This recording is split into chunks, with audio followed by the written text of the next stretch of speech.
Hello बच्चों, कैसे हो? लास्ट टाइम हमने चैप्टर 3 के एग्जाम्पल्स आई थिंक 5 तक कर दिए। Now from example number 6 means 3.6, example number 3.6, जिसमें हमें कुछ गैलीलियोस का ऑब्जर्वेशन कि वन टाइप ऑफ रिसर्च किया गैलीलियो ने कि whatever the ratio of the displacement in a fix interval of time is as a 1:3:5:7:9 something कुछ होता है, ऐसा हमें प्रूफ करना है फॉर फ्री फॉलिंग बॉडी। कि for the free falling body the ratio of the displacement covered in a fixed interval of time is 1:3:5:7, ऐसा कुछ हमें प्रूफ करना है। Then for the free falling we know that initial velocity is 0, ऐसा बोल सकते हैं हम कि for free fall initial velocity is 0 and for the downward motion acceleration is considered as -g. Then what about the equation of displacement? We can say using v is equal to v0 t plus half a t square.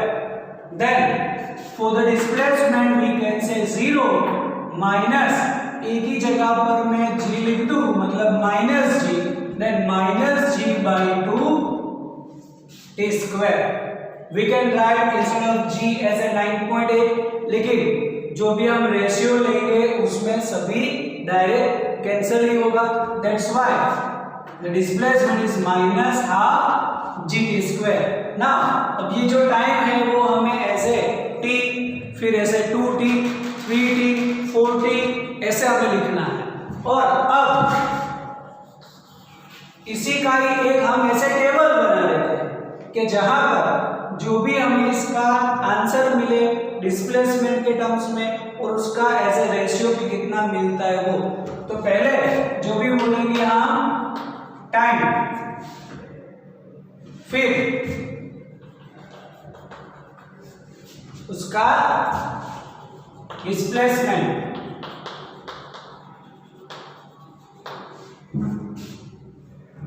और अब displacement भी लेकिन in terms of y0, लेकिन यहां मतलब यहां पर displacement y0 लिखेंगे in terms of y0. And अब उसका जो करेंगे वो डिस्प्लेसमेंट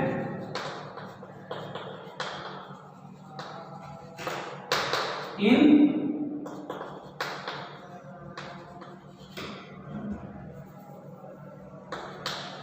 interval of time, और फिर बोलेंगे अब उसका रेशियो. तो अगर हम बोले कि tan t is equal to 0, then displacement तो 0 ही रहेगा बिकॉज टाइम 0 है तब. अब अगर हम टाइम ऐसे कोई भी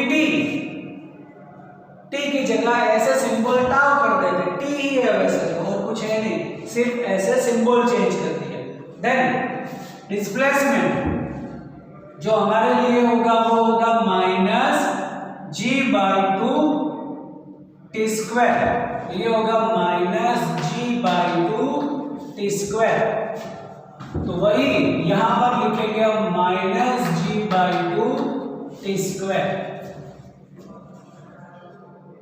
अब 2t के लिए तो यहां पर हो जाएगा -g/2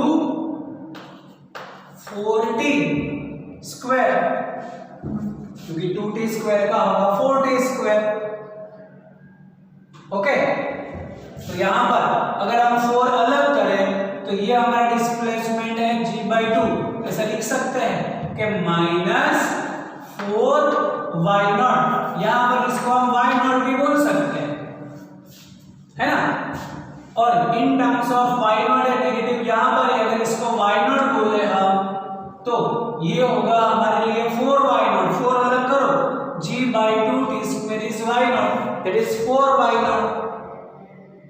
अब यहाँ पर इसका डिस्प्लेसमेंट तो y0 ही बोलेंगे, लेकिन अब यहाँ पर डिस्प्लेसमेंट हुआ इसका 3y0, क्योंकि y0 4y0 minus y0 it is 3y0। तो यहाँ पर इसका रेशियो 1 और इन दोनों का रेशियो रहेगा 3। चलो अब for the time 3t, then according to the square it is 9t², 9 आगे लिख देते हैं, g/2 t²। तो g/2 t² is y0, that's why it is 9y0। तो उसका डिस्प्लेसमेंट कितना हुआ 5y0, 9 minus 4, then its ratio is 5। इसका और इसका रेशियो, इसका और इसका ratio. Now about 4t, then it is -16 g/2 t²। तो ये itself है y0, that's why it is 16y0। Then its displacement is 7y0, then ratio 7। अगर हम ऐसे ही टाइमिंग्स लेते जाए तो हमें ऐसे 1:3:5:7 ऐसे हमें डिस्प्लेसमेंट का रेशियो मिलता जाएगा। This is the Galileo's observation. बस यही इक्वेशन है। उसके बाद इसको हम ऐसे लिख सकते हैं कि टाइमिंग से रिलेटेड उसका displacement in terms of y0, मतलब ये जो है इस पूरे नेगेटिव के साथ y0 लिखे तो पूरा ऐसे पॉजिटिव, बाकी नेगेटिव लिखो तो भी रेशियो में कैंसिल ही होगा, कोई प्रॉब्लम नहीं। फिर उसका displacement in an interval of time, तो इसका और इसका डिस्प्लेसमेंट, इसका और इसका डिस्प्लेसमेंट, ये और ये कर सकते हैं, फिर डायरेक्ट उसका ratio. Clear. Now about number 7, then 3.7 जो है वो कुछ स्टॉपिंग डिस्टेंस के रिलेटेड दे रखा है हमें। तो स्टॉपिंग डिस्टेंस, तो पहले सोचो कि किसको हम स्टॉपिंग डिस्टेंस बोलेंगे, कि which distance is called stopping distance. अगर इतना पता है then and then we can solve this example, कि हमें डिराइव करना है equation for the stopping distance, और वो फिर किसके ऊपर डिपेंडेंट है वो भी हमें करना है। Number 7 example 3.7। तो अब स्टॉपिंग डिस्टेंस मतलब कि जब तुम ब्रेक अप्लाई करो, जो भी ऐसे व्हीकल से तुम जा रहे हो, कितना भी तुम्हारी वेलोसिटी है, कितना भी एक्सेलरेशन है, व्हाटएवर इट इज, लेकिन whenever you are applying break apply करोगे डायरेक्ट तुम्हारा व्हीकल स्टॉप नहीं होगा।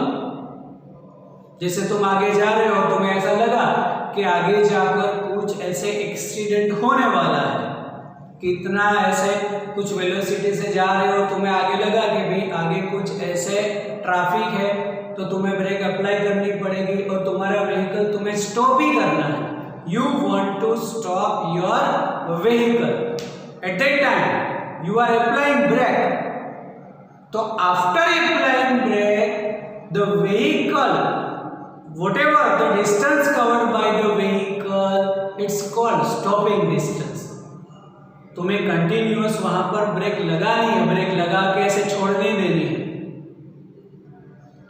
जैसे ही ब्रेक लगाओ, कंटिन्यूअस ब्रेक लगाओ ऐसे, और तब जैसे तुम्हारा व्हीकल ऐसे स्टॉप होगा, तो before stopping the how much distance covered by your vehicle, it's called stopping distance. तब whenever you are applying brake, at that time whatever your velocity, it's called initial velocity. इसको initial बोलेंगे हम। तो जो भी ऐसे स्टॉपिंग डिस्टेंस है, अगर स्टॉपिंग डिस्टेंस के बारे में लिखना है तो लिख सकते हो कि distance covered by the vehicle after applying brake it's called stopping distance. तब इनिशियल वेलोसिटी तो v नॉट होगी and final velocity, then final velocity is 0।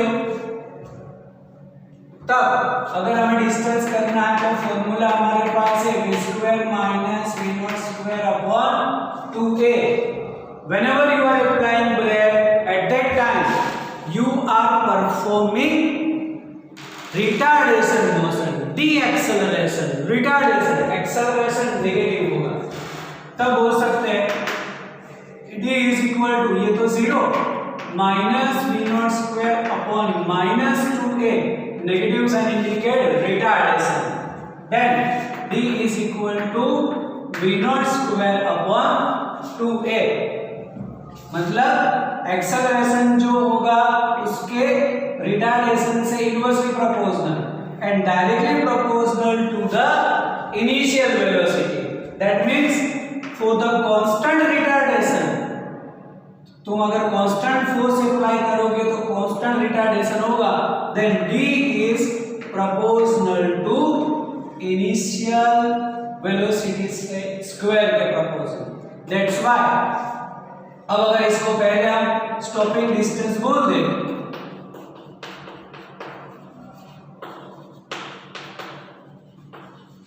ये हमारा stopping distance, then we can say stopping distance is directly proportional to the square of the initial velocity.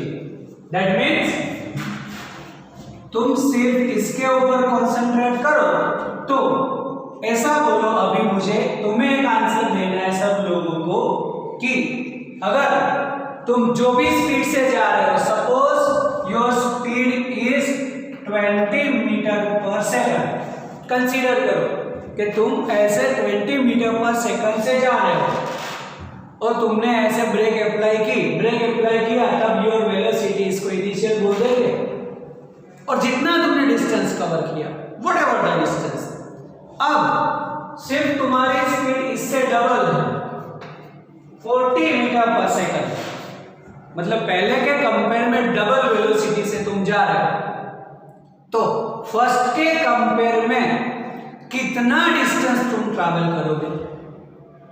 अगर तुम 20 से जा रहे हो, यहां पर रखो whatever the distance you have covered, जो भी डिस्टेंस है, अब सिर्फ तुम्हारी स्पीड डबल है और तुमने सेम ब्रेक अप्लाई की है, मतलब रिटार्डेशन सेम है, then how much distance covered by you, सोचो, बोलो कितना।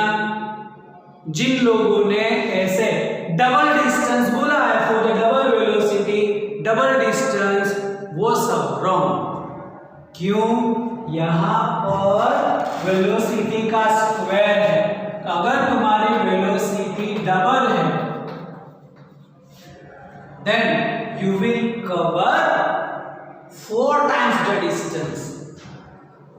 पहले के कंपेयर में तुम 4 टाइम्स जितना डिस्टेंस कवर करोगे, और इसीलिए हाईवेज पर बहुत बार ऐसे साइनिंग बोर्ड्स ऐसे होते हैं कि स्पीड थ्रिल्स बट किल्स, है ना, लिखा होता है कि स्पीड थ्रिल्स बट किल्स।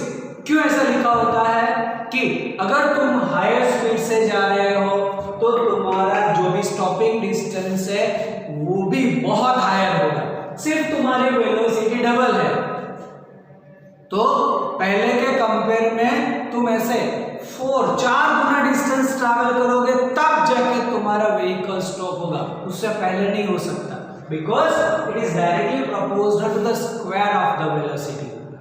तो सिर्फ तुम्हारी स्पीड डबल है तो 4 टाइम्स जितना, तब कहीं ना कहीं ऐसे एक्सीडेंट्स के चांसेस बढ़ जाते हैं हमारे। अगर हमारी नॉर्मल स्पीड है तो हम इजीली कंट्रोल कर सकते हैं, अगर नॉर्मल से थोड़ी ज़्यादा स्पीड हुई और ब्रेक अगर हमें सडनली लगानी पड़ी तो हमारा व्हीकल स्पीड के हिसाब से उतना डिस्टेंस तो ट्रैवल करें before stopping, because this is the stopping distance v naught square upon 2a, और इसीलिए होगा कि स्पीड थ्रिल्स बट किल्स। कि तुम्हारी स्पीड नॉर्मल से ज़्यादा है तो उतना डिस्टेंस तो ट्रैवल करे, उससे पहले स्टॉप नहीं हो सकती। और अगर दूसरी व्हीकल का जो डिस्टेंस है वो तुम्हारे स्टॉपिंग डिस्टेंस से कम हुआ तो श्योरली एक्सीडेंट हो जाएगा, है ना। तो इसीलिए ये हम बोलेंगे स्टॉपिंग डिस्टेंस, और इसीलिए लिखा होता है कि स्पीड थ्रिल्स बट किल्स, और इसीलिए हमें कहीं पर भी हमारे नॉर्मल स्पीड ही होनी चाहिए व्हीकल्स की। और ऐसे लिखा भी होता है साइन बोर्ड कि ये जो रोड है उसके ऊपर तो कि 60 speed limit 60 kilometre per our, speed limit 50 kilometre per our. तो उतनी स्पीड से अगर तुम आराम से ड्राइव करोगे तो कुछ नहीं होगा। चलो, तो ये हुआ हमारे लिए stopping distance. Stopping distance depends on initial speed, square of the initial speed. चलो, नाउ नंबर नेक्स्ट एग्जांपल 3.8।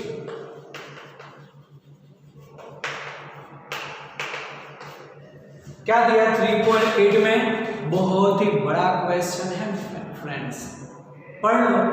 मैं नहीं पढ़ रहा क्वेश्चन, तुम पढ़ लो आराम से, वीडियो पॉज करके आराम से पढ़ लो क्वेश्चन को।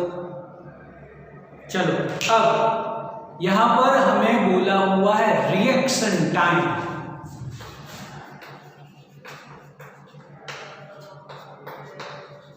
तो रिएक्शन टाइम किसको बोलेंगे? तो जैसे हम यहां से क्वेश्चन पूछे और तुम जैसे आंसर दे रहे हो, आंसर देने से पहले तुम सोचोगे 1 second, 2 second, 5 second, 1 minute, 2 minute, और जैसे तुम आंसर दो तो जैसे मेरा एक्शन खत्म हुआ तुम्हारा रिएक्शन चालू हुआ, लेकिन रिएक्शन दिया तुमने इन बिटवीन जो टाइम है that is called reaction time. ये तो हमारे बीच की बात हुई, हमें तो यहाँ पर वेलोसिटी के कॉन्सेप्ट में करना है, मतलब मोशन के कॉन्सेप्ट में करना है। तब इसी का कॉन्सेप्ट ले लो कि तुम ऐसे कोई भी ऐसे आराम से जा रहे हो व्हीकल में और जस्ट आगे वाले व्हीकल ने ब्रेक लगाई तो तुम्हें भी ऐसे रिएक्शन आएगा। तुम क्या करोगे? तुम भी ब्रेक अप्लाई करोगे, लेकिन वो ब्रेक अप्लाई करो उससे उस टाइम पर व्हीकल थोड़ा तो आगे जाएगा। जैसे वो उसने ब्रेक लगाई और हमने ब्रेक लगाई तो व्हीकल थोड़ा स्टॉप हो जाएगा, थोड़ा डिस्टेंस आगे जाएगा, टाइम थोड़ा लगेगा, बस वो जो टाइम है दिस इज रिएक्शन टाइम। और यहाँ पर कैसे एक्सप्लेन किया है? विद यूजिंग स्केल, कि तुम्हारे फ्रेंड्स के हाथ में स्केल है, उसकी लेंथ कुछ हमें दे रखी है 21 सेंटीमीटर और तुम्हें उसको ऐसे कैच करना है। तो जैसे उसने ये स्केल छोड़ी और तुमने वो ऐसे पकड़ी, उस टाइम पर जो स्केल है वो 21 सेंटीमीटर का डिस्टेंस कर रहा है, तो तुम्हारा रिएक्शन टाइम क्या होगा? तो इन बिटवीन उसने एक्शन किया, तुमने रिएक्ट किया, इन बिटवीन का time it's called reaction time. तो उसके लिए भी इनिशियल वेलोसिटी तो 0 ही बोलेंगे और फ्री फॉल हो रहा है, इसीलिए जो g की वैल्यू मतलब एक्सेलरेशन है उसको हम g बोल देंगे -9.8 metre per second square. And जो भी डिस्टेंस कवर किया वो भी ऐसे डाउनवर्ड डायरेक्शन में, तो उसको भी तुम ऐसे नेगेटिव बोल सकते हो, नेगेटिव 21 सेंटीमीटर है तो नेगेटिव 0.21 मीटर कर दो, क्योंकि हमें ये जो मीटर है तो इसको मीटर में कन्वर्ट करना ही पड़े। बस अब हमारे पास फॉर्मूला है कि d is equal to v square minus v naught square upon 2a। Sorry, यहां से हमें टाइम नहीं मिलेगा। d is equal to v naught t plus half a t square, ये तो 0 ही है, half a t square. Then अगर डायरेक्ट t स्क्वायर और t को मैं सब्जेक्ट कर दूं then it is under root 2d upon a, both are negative, then negative negative positive, under root 2 d मतलब 21 और g की वैल्यू होगी 9.8। जस्ट मल्टीप्लाई डिवाइडेड और उसका स्क्वायर रूट ले लो, आंसर मिलेगा तुम्हें near about 0.2 second. This is your reaction time.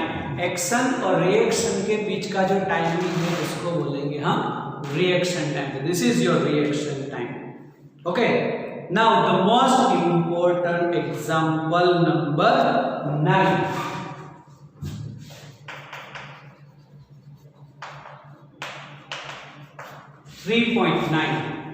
पढ़ो क्वेश्चन। उसमें हमें कुछ रेलवे ट्रैक्स दे रखे हैं और कोई ऐसे ट्रेन जो टूवर्ड्स नॉर्थ जा रही है, टूवर्ड्स साउथ जा रही है दूसरी ट्रेन, उसकी कोई भी हमें स्पीड दे रखी है और हमें फाइंड करना है velocity of b with respect to a, then velocity of b train b with respect to ground, और थर्ड में कुछ मंकी का एग्जांपल है। चलो, तो अब यहां पर रेलवे ट्रैक में है कि train A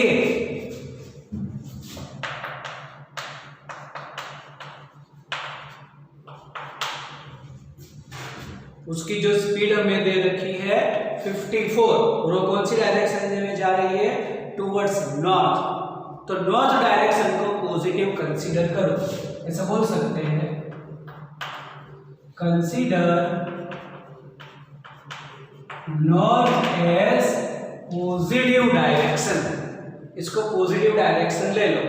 then for train के अगर हम वी लिखे तो वो दे रखा है हमें 54 kilometre per hour. Just convert in metre per second. तो बताया ना, मीटर पर सेकंड में कन्वर्ट करना है तो 5/18 से करो, इजी रहता है। 1000 डिवाइडेड बाय 3600, इसका रेशियो होगा 5/18। तब किलोमीटर पर आवर को कन्वर्ट करने के लिए 5/18 से मल्टीप्लाई करो, देन इट इज 5 मतलब 15 मीटर पर सेकंड। ऐसे ही फॉर ट्रेन बी, अगर बी लिखूं मैं, then what about the b? 90 kilometre per hour. Therefore 90 into 5/18 metre per second. Convert करो इसको मीटर पर सेकंड में और बोलो कितना आ रहा है इसका?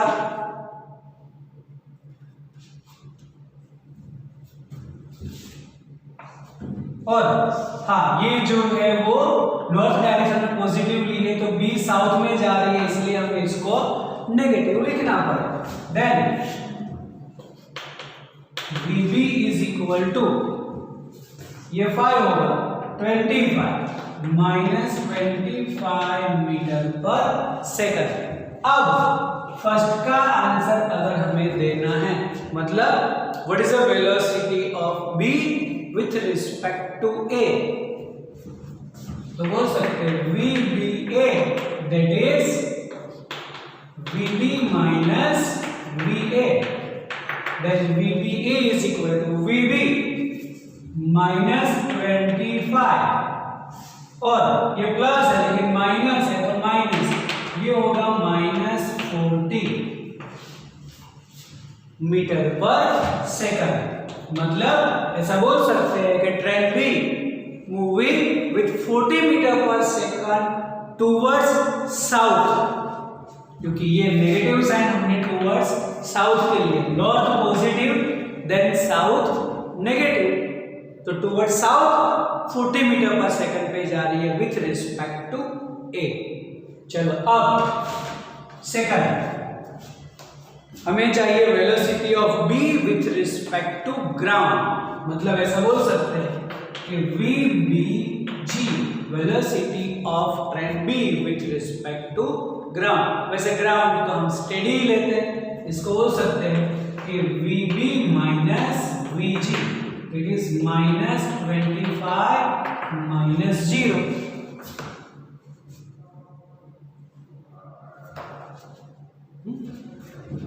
तो ये हो होगा -25। This is the velocity of train B with respect to ground. अब पूछा है हमें तो कि velocity of ground with respect to train, तो ऐसा बोल सकते हैं VGP। और वो पता है कि अगर आप इसको माइनस करें इसमें से तो ये प्लस हो जाएगा 25 metre per second. Then velocity of ground with respect to train भी 25 प्लस आया, मतलब वो नॉर्थ। तो जैसे ट्रेन जो है वो साउथ में जा रही है तो बोलेंगे जमीन जो है वो ऐसे ग्राउंड है वो पीछे जा रहा है, मतलब टुवर्ड्स नॉर्थ जा रहा है, इसलिए पॉजिटिव आया। Okay, now the most important and interesting case as A C के जो भी ट्रेन है ए एंड बी, ए के ऊपर एक मंकी बोला हुआ है और वो कुछ मोशन कर रहा है और वो जो जा रहा है वो opposite of the train A with speed 18 kilometre per hour.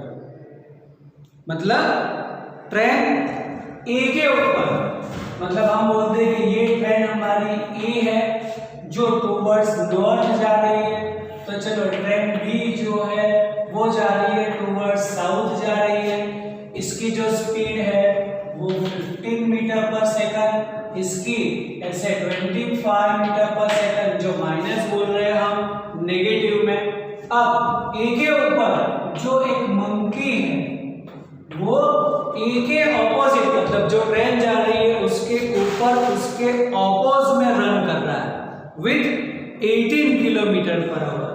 Then इसकी भी स्पीड हमें नेगेटिव तो कंसीडर करनी ही है, तब ऐसा बोल सकते हैं कि द वेलोसिटी ऑफ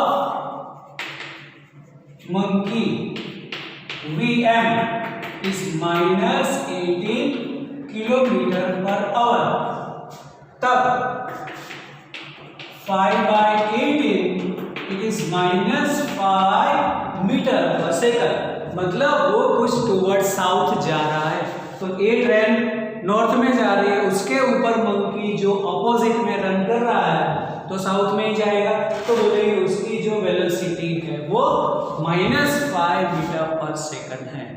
अब हमें कैलकुलेट करना है कि what is the velocity of the monkey observed by the stationary person, मतलब यहाँ बाहर कहीं पर भी कोई लैंड पर ऐसे कोई पर्सन खड़ा है जो मंकी को ऑब्जर्व कर रहा है। Then what is the velocity of the monkey with respect to the stationary observer. तो देखो ये जो है वो ऐसे 15 से आगे, मंकी जा रहा है ऐसे 5 मीटर सेकंड से पीछे, तो उसकी स्पीड इसको जो है वो ऐसे 10 मीटर पर सेकंड से आगे लगेगा। जो हम लॉजिकली बोले कि ये पूरी जो सिस्टम है ट्रेन प्लस मंकी वो 15 से आगे आ रहा है, मंकी 5 मीटर पर सेकंड से पीछे जा रहा है, तो ओवरऑल स्पीड उसकी 10 मीटर पर सेकंड आगे हुई। बस अब वही करते हैं हम कि वेलोसिटी ऑफ द मंकी जो हमें फाइंड करना है with respect to train A, जिसको बोल सकते हैं हम Vm minus Va। Then velocity of monkey with respect to train A, ये तो -5 है, तब वेलोसिटी ऑफ द मंकी ये बोलेंगे velocity of the monkey on train A, जिसको बोल देंगे VMA। It is Vm is equal to VMA plus VA, क्योंकि इसको सब्जेक्ट करोगे तो ये प्लस हो जाएगा। चलो ये हमारे लिए है -5 और ये हमारे लिए 15, that's why it is 10 metre per second. तो जो भी पर्सन है उसको मंकी 10 मीटर पर सेकंड से टुवर्ड्स नॉर्थ, ये बोलेंगे टुवर्ड्स नॉर्थ, पॉजिटिव आया तो टुवर्ड्स नॉर्थ जा रहा है, ऐसा बोल सकते हैं। आया समझ में? फिर से जो भी हमें velocity of monkey with respect to train दे रखा है वो 18 इसके ऊपर जा रहा है, तो 5 मिला और ऑपोजिट में इसलिए -5 लिखा। अब हमें चाहिए कि velocity of the monkey with respect to the ground stationary observer. तो लॉजिकली सोचे कोई 50 सिस्टम में आगे जा रहे हो, उसके ऊपर 5 पीछे आ रहा है तो 10 आगे ही बोलेंगे, बस वही VMA is equal to VM minus VA. Then what about the velocity of the monkey 10 meter per second towards north? Okay, तो यहाँ पर ऐसे हमारे एग्जाम्पल्स खत्म हुए। अब एक्सरसाइज की बारी। तो एक्सरसाइज में देखो 3.1, तो जो 3.1 हमें दे रखा है उसमें कुछ रिलेटिव स्टडी है। क्या है उसमें? हम कौन सी चीज में इसको हम पॉइंट लाइक ऑब्जेक्ट कंसीडर कर सकते हैं। तो ऐसे 2 स्टेशन के बीच में जो भी ऐसी ट्रेन जा रही है तो क्या बोल सकते हैं कि the dimension of the station, मतलब स्टेशन की लेंथ कितनी है, स्टेशन कितना बड़ा है, और इन बिटवीन जो 2 स्टेशन है उसका डिस्टेंस कितना है। तो डिस्टेंस तो बढ़ जाएगा, डिस्टेंस बिटवीन 2 स्टेशन मतलब डिस्टेंस बिटवीन 2 सिटी, और the length of the station, तो we can say length of the station is very much small between the distance between 2 station. Then in this case we can consider point like object। तो first को हम point like object consider कर सकते हैं। Second, कोई ऐसे person है वो सर्कुलर घूम रहा है साइकिल के ऊपर और उसके ऊपर मंकी बैठा है, तो जो मंकी का डायमेंशन है उसके कंपेयर में जो भी वो सर्कुलर मोशन करेगा उसका डायमेंशन बहुत ज्यादा है, ऐसा कुछ बोल सकते हैं। तो साइज ऑफ द मंकी और ये पूरा सर्कुलर जितना भी रेडियस हो तो सर्कुलर पाथ होगा उससे, तो size of the monkey small है, then we can consider point like object. फिर ऐसे जो बॉल है वो ऐसे स्विंग हो रहा है, स्पिन हो रहा है, तो उस टाइम पर जो डिस्टेंस कवर कर रहा है उतना ज्यादा नहीं है, मतलब इस केस में उसको पॉइंट लाइक ऑब्जेक्ट कंसीडर नहीं कर सकते। देन टेबल है, उसके ऐसे कॉर्नर पर कुछ भी ऐसा फ्लास्क पड़ा है, कॉनिकल फ्लास्क, और वो नीचे गिर रहा है, तो compare to the length of the table height of the flask is not much small, उसको हम स्मॉल नहीं मान सकते, तो उसमें भी हम पॉइंट लाइक ऑब्जेक्ट कंसीडर नहीं कर सकते। कब कर सकते हैं कि whenever the size of the particle is much smaller than the another one, then we can consider small object। Okay, चलो अब नेक्स्ट एक्सरसाइज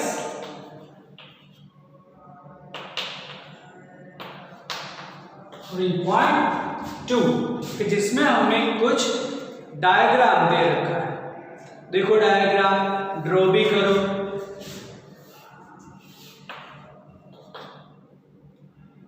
डिस्टेंस और टाइम का कुछ दे रखा है।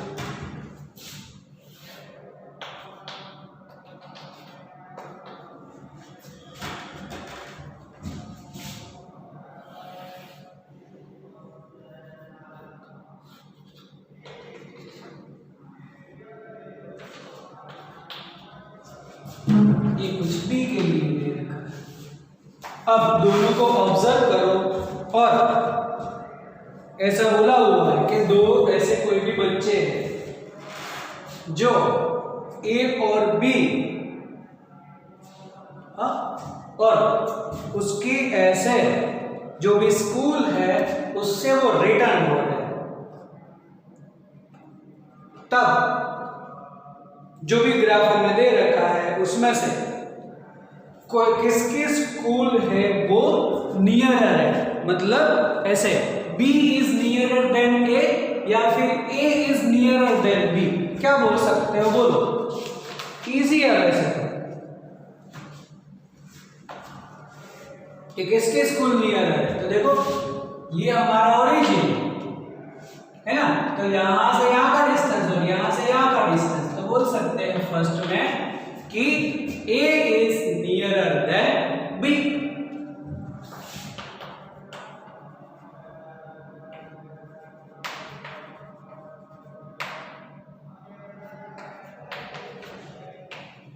चलो second, who start early from the school? कौन early start कर रहा है ऐसे? देखो A जो है वो यहां पर है, B जो है वो यहां पर है, तो B थोड़े टाइम के बाद स्टार्ट कर रहा है, मतलब A स्टार्ट अर्लियर।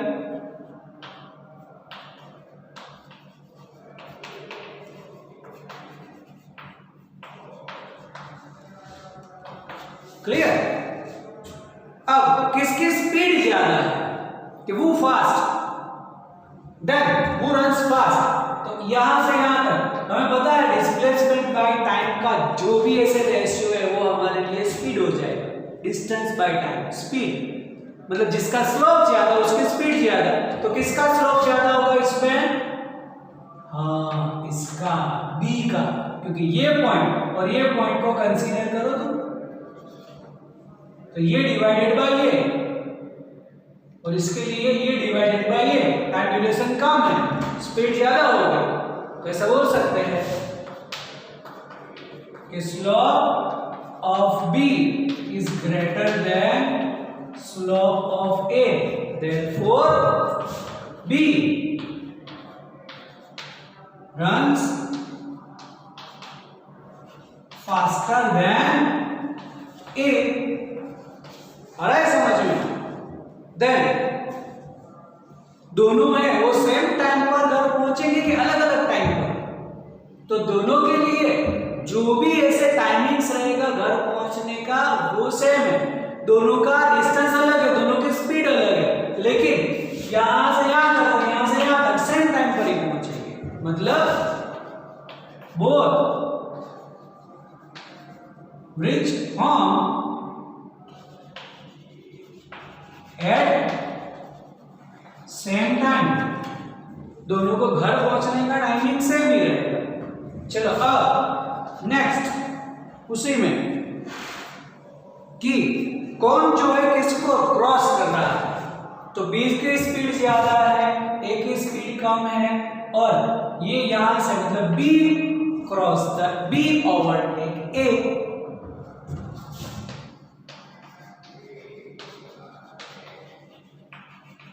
और इसमें भी वंस होंगे, एक ही बार क्रॉस करेगा, है ना?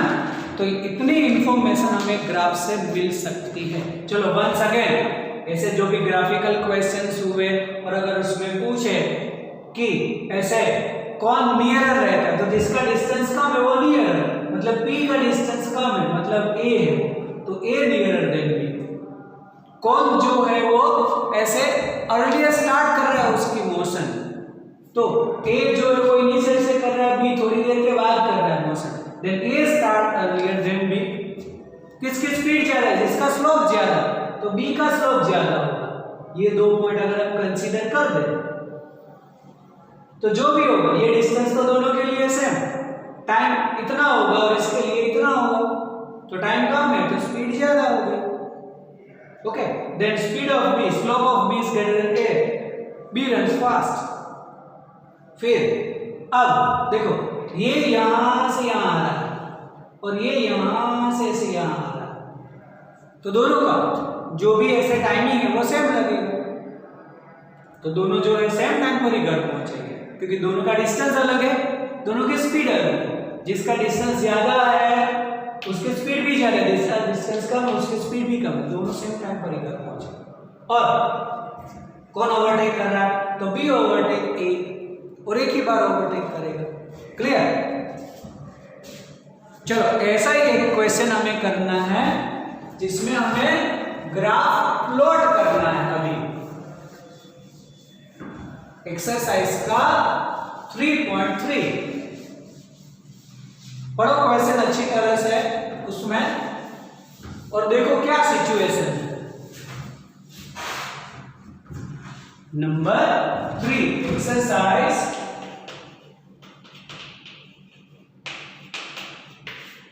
3.3 क्या बोला है, कोई भी एक लेडी है वो 9 o'clock पर ऐसे अपनी ऑफिस के लिए निकल रही है, जिसकी ऑफिस कितनी दूर है, 2.5 किलोमीटर दूर है, और कितनी स्पीड से जा रही है, 5 किलोमीटर पर आवर से, और वहां पर वो 5 o'clock तक रहती है और रिटर्न आ रही है अपने घर पर in auto rickshaw with 25 kilometre per our.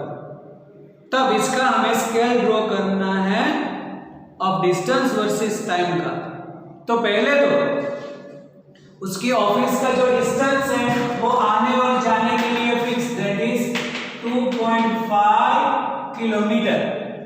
अब जो जा रहा है उसकी अगर हम स्पीड करें v1 that is 5 kilometre per our, तो फाइंड करना है हमें कि वो कितने टाइम पर वो ऑफिस पर पहुंच जाएगी, मतलब time required to reach office.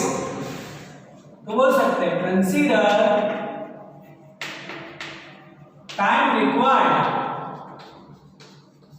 To reach office is T1 बोल दो उसको। देन V1 is equal to D upon T, then V1 is equal to D upon V1। तो ये कितना 2.5 और ये 5, तो इसको बोल सकते हैं 25/50 पॉइंट हटा दे तो ये हुआ हमारे लिए half an hour. Half an hour means अगर मिनट में कन्वर्ट करें then it is 30 minute. 1 hour is 60 minute, तो 60/2 30 मिनट। इसका मतलब जो लेडी है वो 30 मिनट में ऑफिस पे पहुंच गई, मतलब 9 o'clock से चालू हुआ 9:30 के ऑफिस पर, फिर 9:30 से 5 o'clock पर वो वहां पर ही है, मतलब उसकी मोशन अंदर ही है, कहीं बाहर नहीं है, तो ऐसा बोल देंगे वो स्टेडी है। तो 9:30 से 5 o'clock तक स्टेडी, फिर 5 o'clock पर अब वो बाहर निकली ऑफिस से, और कितनी स्पीड से आई, 25 किलोमीटर पर आवर। कितना डिस्टेंस, सेम डिस्टेंस, तो अगेन उसको डिस्टेंस कवर करना है 2.5 kilometre per our with the speed 25 kilometre per hour. तब उसका टाइमिंग कितना होगा, देन वी कैन से T2 is equal to D upon V2, 2.5/25। इसका मतलब ये हो गया हमारे लिए 0.1 आवर, मतलब 1 आवर is 60 मिनट, तो इट इज 6 मिनट। इसका मतलब 5 o'clock पर निकली, 5 and 6 मिनट पर घर पे। अब इसका हमें प्रॉपरली ग्राफ प्लॉट करना है, तो बोलेंगे डिस्टेंस वर्सेस टाइम। चलो अब यहां पर इसके हम ऐसे जो भी ऐसे 3 के ऐसे स्लॉट बना दें, तो यहां पर ये 3, फिर ये 6, फिर ये 9, 12 के बाद हम वापस 1 से चालू करेंगे, है ना, टाइमिंग चेंज हो जाएगा। तो अब ये 3, ये फिर 6, तो यहां कहीं पर भी 5 होगा। स्टार्ट कब कर रही है, 9 पर, और यहां पर उसका जो भी डिस्प्लेसमेंट 2.5 फिर 5 किलोमीटर, तो 9 o'clock से चालू किया 9:30, मतलब ये थोड़ा आगे यहां से, और ये पॉइंट, इसका ग्राफ है कुछ ऐसा बोलेंगे, और ये हमारे लिए हुआ 9.30 आवर। ये जो टाइमिंग लिया हमने आवर में लिया ऐसा, और 5 o'clock तक वो स्टेडी है, और जैसे निकली 5.1 आवर 6 मिनट, थोड़ा इससे आगे ये पॉइंट बोल सकते हैं हम 5.01 आवर। तो ऐसा कुछ ग्राफ बनेगा हमारा कि 9 o'clock से चालू किया, 9:30 पर ऑफिस पर, फिर 5 o'clock पर वो स्टडी है और उसके बाद 5.1 आवर पे वो घर पे। तो ऐसा हमें ग्राफ पूछा है, ऐसा हम प्लॉट कर सकते हैं फ्रॉम दिस डेटा। ओके।